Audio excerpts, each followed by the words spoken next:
The U.S. has condemned Saturday's bombings and shootings in Iraq in which more than 60 people were killed. It said those carrying out the attacks during celebrations marking the end of the Islamic holy month of Ramadan were enemies of Iraq and the international community. The State Department said the attacks bore the hallmarks of al-Qaeda in Iraq. This Ramadan in Iraq is thought to have been one of the deadliest in years, with more than 670 people killed. In a statement, the State Department said, "The terrorists who committed these acts are enemies of Islam and a shared enemy of the United States, Iraq, and the international community." It reiterated its offer of a $10 million, £6.5 million, reward for information leading to the death or capture of the group's leader, Abu Bakr al-Baghdadi. He has taken personal credit for a series of terrorist attacks in Iraq since 2011. And most recently claimed credit for the operations against the Abu Ghraib prison outside Baghdad,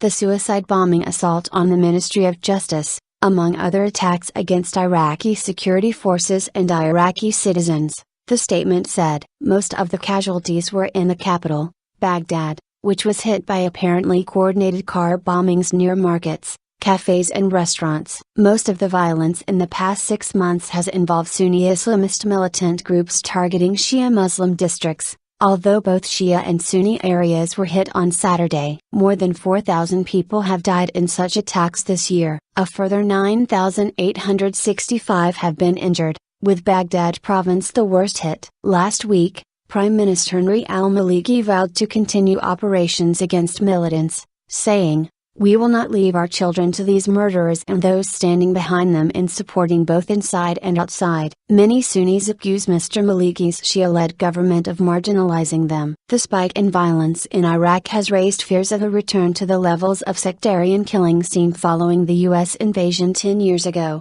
and has led commentators to discuss once again the prospect of partition along community lines. The Iraqi government has also faced widespread criticism over corruption and the provision of basic services. The conflict in neighboring Syria, itself increasingly taking the form of a Sunni-Shia sectarian conflict, is further straining community relations in Iraq.